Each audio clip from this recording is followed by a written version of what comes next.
जय श्री कृष्णा दोस्तों। चिंटू की जादुई पेंसिल। चिंटू एक नटखट और शरारती लड़का था। उसकी पेंटिंग क्लास में हमेशा सबको हंसी आती थी क्योंकि वो हर बार कुछ न कुछ गड़बड़ कर देता था। एक दिन चिंटू को एक पुरानी स्टेशनरी की दुकान में एक चमचमाती जादुई पेंसिल मिली। पेंसिल पर लिखा था, जो तुम बनाओगे वो असलियत में आ जाएगा। चिंटू ने सोचा, अरे वाह, अब तो मैं दुनिया का सबसे बड़ा चित्रकार बन जाऊंगा। चिंटू ने पेंसिल से सबसे पहले एक चप्पल का चित्र बनाया, लेकिन यह चप्पल जमीन पर नहीं रही बल्कि हवा में उड़ने लगी। चिंटू के पापा कमरे में आए और वो चप्पल उनके सिर पर गिर पड़ी। पापा चौंक गए और बोले, अरे चप्पल उड़ कैसे रही है? चिंटू ने मुस्कुराते हुए कहा, पापा शायद ये जादुई चप्पल है। पापा को समझ नहीं आया और वो हैरान रह गए। चिंटू हंस हंस कर लोटपोट हो गया। चिंटू को भूख लगी थी एक दिन, तो उसने पेंसिल से बिस्किट का चित्र बनाया। बिस्किट असली हो गई और वो खुश होकर खाने वाला ही था कि तभी एक कुत्ता प्रकट हुआ और बिस्किट को उठाकर भाग गया। चिंटू ने सोचा, ये क्या हुआ? बिस्किट तो मेरे लिए थी। कुत्ता दूर से हंसते हुए भौंकने लगा, मानो कह रहा हो, धन्यवाद चिंटू, स्वादिष्ट बिस्किट के लिए। ऐसे ही कुछ दिन बीत गए। एक दिन चिंटू की मम्मी ने कहा, चिंटू मुझे एक कप चाय बना दो। लेकिन चिंटू तो आलसी था। उसने पेंसिल से एक चाय का कप बना दिया। कप अचानक उबलने लगा और चाय हर तरफ फैल गई। तभी चिंटू की मम्मी ने उसे डांटते हुए कहा, अरे ये क्या हो रहा है? चिंटू ने झट से कहा, मम्मी यह तो जादुई चाय है जो खुद ही तैयार हो जाती है। इस पर मम्मी नाराज होकर बोली, चिंटू मुझे तुम्हारी यही बात अच्छी नहीं दिखती। हर वक्त शरारत करते हो और ना जादू का डाल देते हो। अगले दिन चिंटू अपनी जादुई पेंसिल स्कूल ले गया। उसकी दोस्त पिंकी ने कहा, चिंटू मेरे लिए एक सुंदर तितली बना दो। चिंटू ने फटाफट तितली का चित्र बनाया, लेकिन तितली असली हो गई और सारे क्लासरूम में हंगामा मच गया क्योंकि सारे बच्चे उस तितली को पकड़ने में लगे थे। जब टीचर ने यह सब देखा तो टीचर ने उसे बहुत गुस्सा किया और कहा, ये सब क्या हो रहा है? इस पर चिंटू ने मासूमियत से कहा, टीचर जी ये तो तितली ने खुद ही शरारत कर दी। टीचर ने चिंटू को पेंसिल देखी और समझ गई कि ये साधारण पेंसिल नहीं है। उन्होंने चिंटू से वो पेंसिल ली और कहा, चिंटू इस जादुई पेंसिल का इस्तेमाल तुमने शरारत करने के लिए किया है, इसलिए तुम्हारे सारे कामों में गड़बड़ हो रही है। अगर तुम इसका इस्तेमाल किसी अच्छे काम के लिए करोगे तो तुम्हारे सब काम अच्छे होंगे। ये बात चिंटू को समझ में आ गई। चिंटू को ये बात समझ में आ गई, इसलिए उसने अपनी टीचर से माफी मांगी और चिंटू ने सोचा कि अब वो अपनी जादुई पेंसिल से कुछ अच्छा बनाएगा। उसने एक सुंदर पेड़ का चित्र बनाया और पेड़ असली हो गया। उस पेड़ पर कई रंग बिरंगी चिड़ियां का आकार बैठ गई। बच्चों ने तालियां बजाई और चिंटू को कहा, तुमने इस बार बहुत अच्छा काम किया है। दोस्तों, इस कहानी से हमें यह सीख मिलती है कि जादू का इस्तेमाल सिर्फ शरारत करने के लिए नहीं, बल्कि दूसरों की मदद के लिए और खुशी लाने के लिए भी किया जा सकता है। अब चिंटू अपनी जादुई पेंसिल से मजेदार और सुंदर चित्र बनाता, जिससे सभी खुश हो जाते। जय श्री कृष्णा, राधे राधे। जय श्री कृष्णा दोस्तों। गडरिये की समझदारी। आबा नगरी इलाके में दूर दूर तक फैला एक विशाल जंगल था। अरावली की सुरमय पहाड़ियों से घिरा यह स्थल नाना प्रकार के पशु पक्षियों की किलकारियों से दिन भर गूंजता रहता था। सुदूर क्षेत्रों से कई मन भावन पक्षी यहाँ मौसम के अनुसार आते थे। जंगल के स्वच्छंद वातावरण में विचरण करते और लौट जाते थे। जंगल के मध्य में स्थित विशाल सरोवर में जल क्रीड़ा करते पक्षियों को देखकर प्रकृति स्वयं आनंदित हो उठती थी। स्वतंत्रता के शंखनाद से वातावरण गूंज उठता था। लेकिन कुछ समय बाद शिकारियों की नजर इस जंगल पर पड़ी। उन शिकारियों ने जंगल के आसपास अपना डेरा बना लिया। उन्होंने पक्षियों को पकड़ना और उन्हें बेचने का धंधा बना लिया। शिकारियों के आगमन से पक्षियों की संख्या धीरे धीरे घटने लगी, जिससे पूरे राज्य में अकाल और संकट छा गया। सूरज जब पक्षियों की चहचहाहट सुनकर उगता था, ने उगना बंद कर दिया। चारों ओर अंधेरा ही अंधेरा छा गया। पेड़ पौधे मुरझा गए और सारी हरियाली नष्ट हो गई। सरोवर सूख गया। हरियाली के बिना वर्षा ने भी अपना मार्ग बदल दिया। जंगल के आसपास के संपूर्ण क्षेत्र में काल की स्थिति छा गई। खेती और काम धंधे सभी चौपट हो गए। भूख और प्यास से त्रस्त लोगों ने दूसरे राज्य में जाना शुरू कर दिया। पूरे राज्य में हाहाकार मच गया। राजा और प्रजा भी दुखी हुए इस कारण। राजा ने घर घर जाकर जनता से प्रार्थना की कि इस संकट की घड़ी में वे लोग अपने विवेक से काम ले और प्रकृति के इस कोप का हल ढूंढने में मदद करें। राजा ने भी संपूर्ण राज्य एवं आसपास के इलाके में यह घोषणा करवा दी कि जो भी इस संकट से राज्य को मुक्त करवाएगा उसे महामंत्री बनाया जाएगा। उसी गांव में एक गडरिया जिसका नाम भीमसेन था, वो भी रहता था। उसने राजा की घोषणा सुनी। भीमसेन भेड़े चराता था पर था बुद्धिमान। जंगल में भेड़े चराते चराते वो पक्षियों की भाषा का भी ज्ञाता हो गया था। वो पक्षियों की भाषा समझता और उनकी भाषा बोलकर वापस समझा भी सकता था दूसरे लोगों को। अकाल पड़ने से उसका भेड़ चराने का धंधा भी चौपट हो गया। एक दिन भीमसेन गांव की एक गली से गुजर रहा था। उसकी नजर पिंजरे में कैद पक्षियों के एक जोड़े पर पड़ी। दोनों पक्षी आपस में बतिया रहे थे। भीमसेन उनके नजदीक जाकर बैठ गया और उनकी बातचीत सुनने लगा। दोनों पक्षी आपस में अपने पुराने और सुखद दिनों को याद करके आंसू बहा रहे थे और वो दोनों दुष्ट शिकारियों को कोस रहे थे तथा प्रकृति के इस कोप का मुख्य कारण उन शिकारियों को ही बता रहे थे। भीमसेन को सारा मामला समझ में आ गया। वह तत्काल राजा के पास गया और उसने उन्हें सारी बात समझाई। राजा ने भी उसी समय सिपाही भेजकर सभी शिकारियों को कैद कर लिया और उन्हें मृत्यु दंड दिया।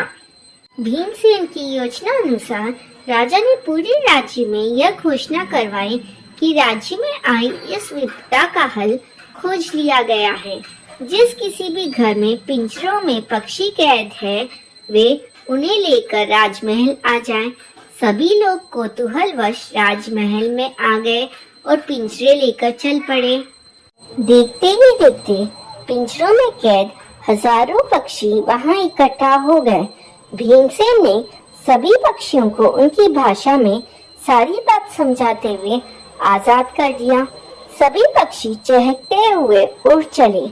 पक्षियों की चहचहाहट सुनकर सूरज वापस उग गया।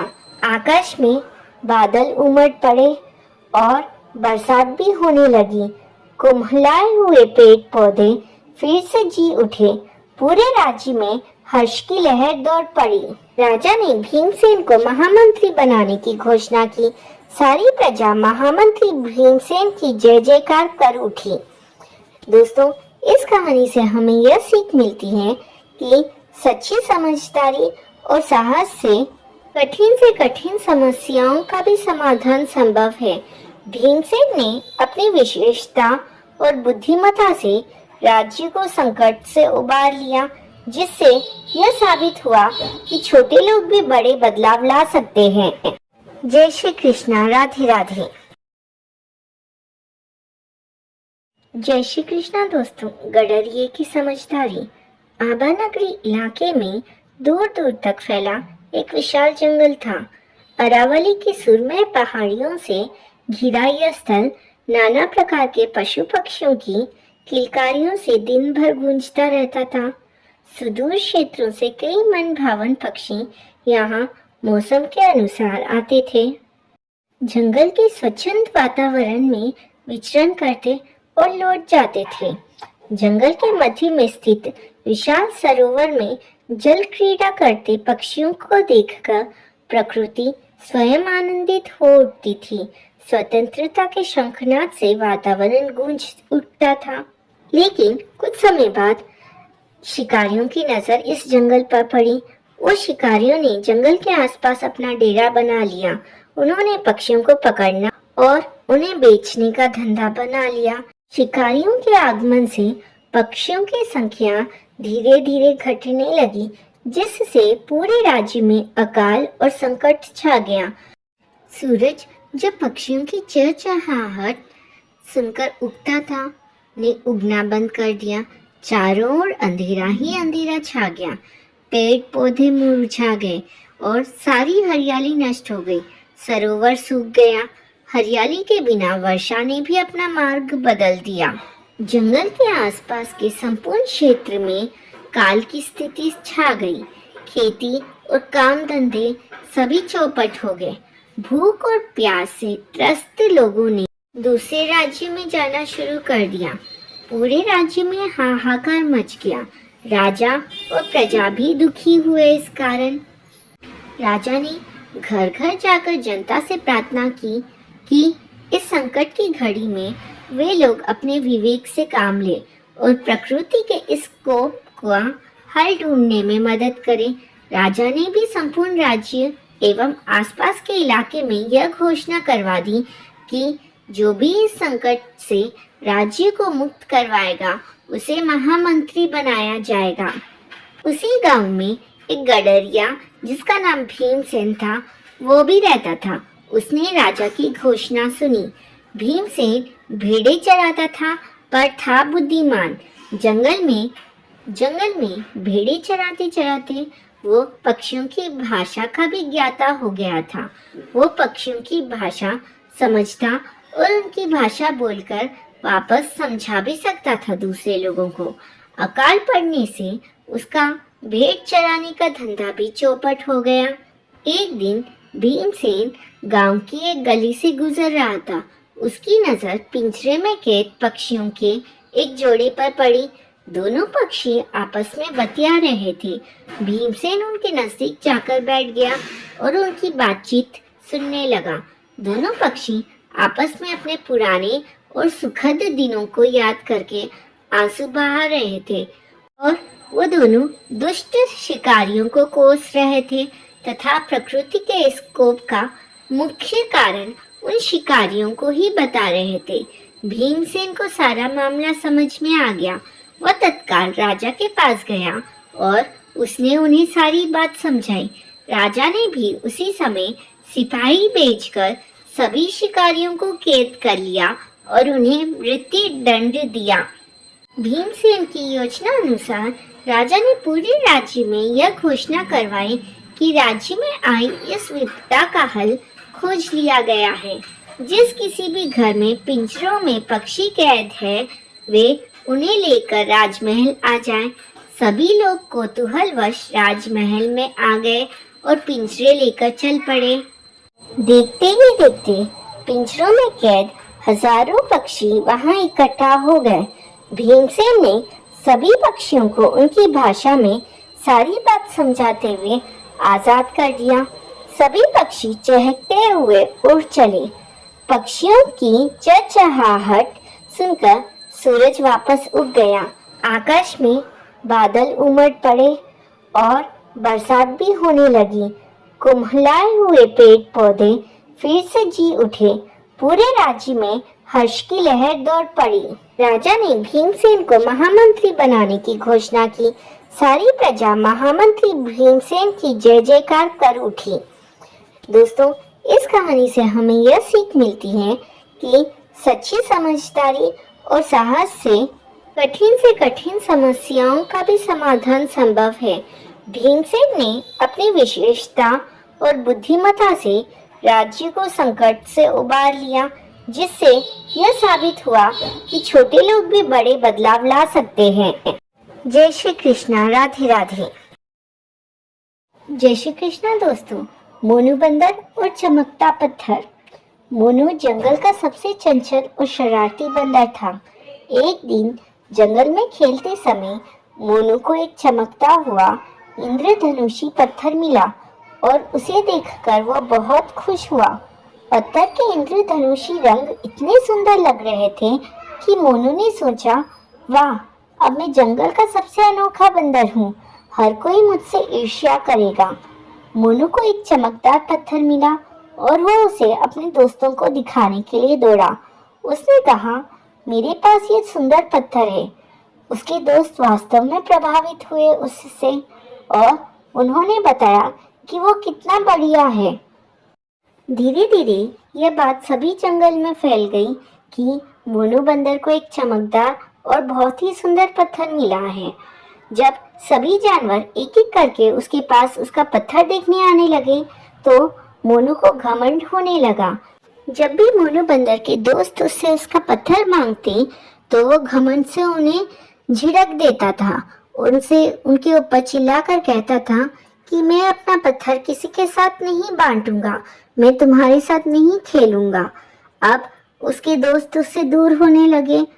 एक समय ऐसा आया जब मोनू बंदर के पास सिर्फ उसका चमकीला पत्थर रह गया। उसके पास ना कोई दोस्त था, ना कोई साथी।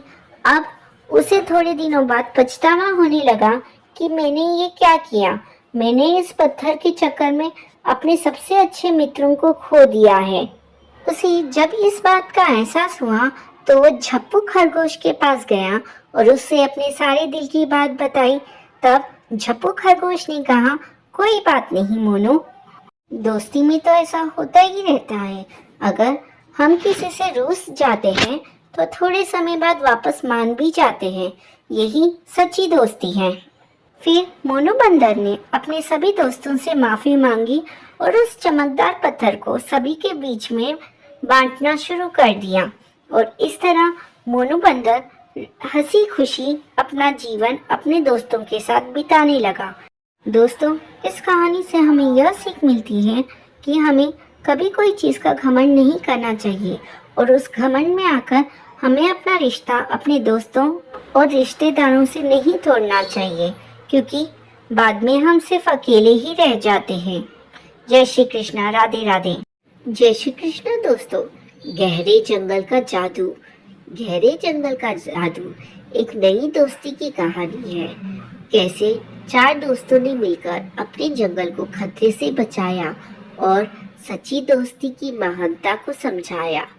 यह कहानी बच्चों को मनोरंजन के साथ साथ महत्वपूर्ण पाठ भी सिखाएगी। एक जंगल में एक चतुर और नटखट खरगोश रहता था। उसका नाम चीकू था। वह हमेशा नई खोजों में रहता था। उसका मन जंगल की हर जगह घूमने में लगता था। एक दिन जब चीकू जंगल में घूम रहा था, उसने सुनी कुछ अनोखी आवाजें। उत्सुकता से वह आवाज की ओर बढ़ा। चीकू ने कहा, यहाँ कौन है? इतनी मजेदार आवाजें आ रही है। जैसे ही वो आवाज के पास पहुंचा, उसने देखा सोमू नाम का एक बड़ा मगरमच्छ एक पेड़ के नीचे लेटा हुआ था। वह कुछ परेशान लग रहा था। चीकू ने कहा, सोमू, तुम क्यों परेशान हो?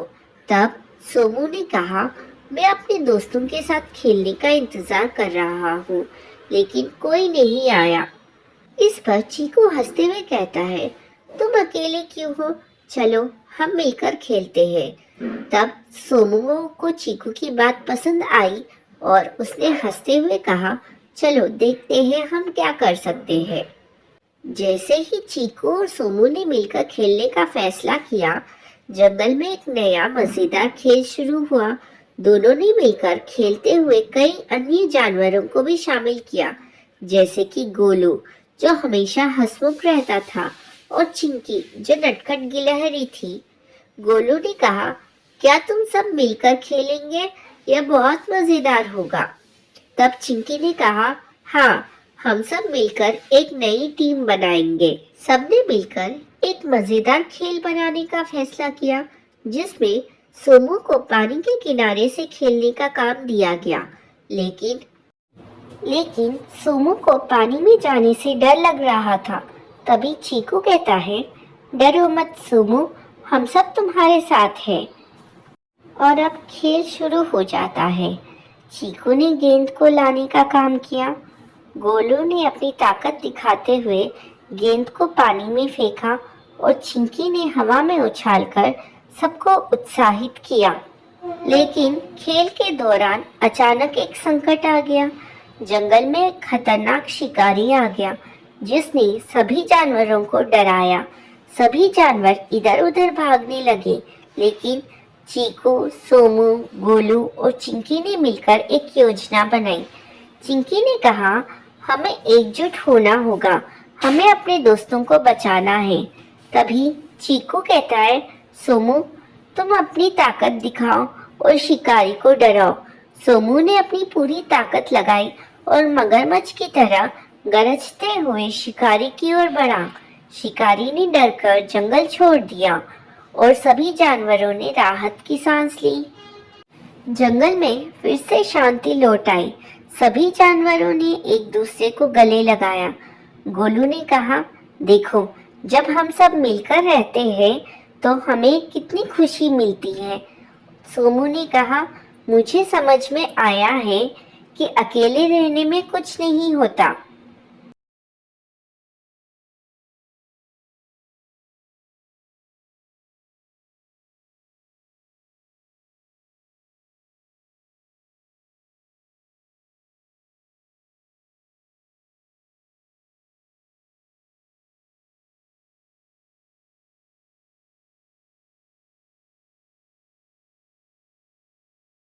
राजा की जादुई चिड़िया। एक समय की बात है, राजा कुमेर सिंह के राज्य में अकाल पड़ गया। राज्य में किसी को परेशानी ना हो, इसलिए राजा ने अपने खजाने खाली कर दिए और अन्य राज्यों से अनाज, सब्जियां मंगवाकर जनता को दिया। लेकिन इसके कारण राजकोष खाली हो गया। राजा कुमेर सिंह और उनकी रानी भानुमति बहुत चिंतित थे। ये दोनों अपने कुलगुरु के पास गए, जो पास ही के जंगल में कुटिया बनाकर रहते थे। राजा ने अपनी सारी परेशानी उनके सामने रखी। तब कुलगुरु जी ने कहा, मैं तुम्हें एक चिड़िया देता हूँ। जब तक ये तुम्हारे पास रहेगी, तुम्हारे राज्य में खुशहाली रहेगी। जो भी निर्णय लो, इसे पूछ कर लेना, लेकिन यह तुम्हारे अलावा किसी और के सामने कुछ नहीं बोलेगी। राजा और रानी दोनों चिड़िया को लेकर चल देते हैं। तभी गुरुजी ने कहा, राजन, इस चिड़िया को हमेशा खुश रखना, नहीं तो तुम भी खुश नहीं रह पाओगे। राजा रानी चिड़िया को राजमहल में ले आते हैं। इसके बाद राज्य से संबंधित जो भी निर्णय लेने होते, राजा अकेले में चिड़िया से पूछता। वो चिड़िया जो बताती उसके अनुसार ही निर्णय लेता था। देखते ही देखते राज्य बहुत खुशहाल हो गया। यह देखकर राजा रानी बहुत खुश हुए, लेकिन राजा को एक डर सताने लगा कि कल इस चिड़िया को कोई ले गया तो क्या होगा। यह सोचकर राजा चिड़िया को कहीं बार नहीं जाने देता था, उसे पिंजरे में कैद करके रखता था। एक दिन रानी ने राजा को बताया, महाराज, चिड़िया बहुत उदास है, कल से उसने दाना भी नहीं चुगा है। राजा ने उससे जाकर कारण पूछा, लेकिन चिड़िया कुछ नहीं बोली। अब राजा उससे राज्य के संबंधित कोई भी प्रश्न करता, चिड़िया चुप रहती। राजा चिड़िया को लेकर अपने कुलगुरु के आश्रम पहुंच गया। कुलगुरु ने कहा, राजन, इस नन्ही सी जान ने तुम्हारे राज्य को समृद्ध बना दिया और तुमने इसे कैदियों की तरह पिंजरे में कैद कर दिया और इसकी आजादी भी छीन ली। तब राजा ने कहा, लेकिन महाराज, मैं इसे शत्रुओं से बचाना चाह रहा था। तब कुलगुरु ने कहा, नहीं राजन, तुम इसे खोने से डर रहे थे, क्योंकि तुम अब इसे खोना नहीं चाहते थे। कुलगुरु ने कहा, क्योंकि तुम अब सही निर्णय लेने के काबिल नहीं रहे। तब राजा को बात समझ में आ जाती है। वह कहता है, गुरुजी, मुझे अपनी भूल का एहसास है। मैं अब किसी चिड़िया की मदद से राजपाट नहीं चलाऊंगा। अब मैं खुद निर्णय लूंगा यह कहकर वो वापस आकर अपने राज्य की देखभाल करने लगा। दोस्तों, इस कहानी से हमें यह शिक्षा मिलती है, किसी भी जीव की आजादी छीन लेने से उसकी प्रतिभा नष्ट हो जाती है। जीवन में हमेशा आजाद पंछी की तरह उड़ान भरो। ज्यादा चिंता भी एक प्रकार की कैद है। इसे बाहर निकल कर देखो, रास्ते स्वयं नजर आने लगेंगे।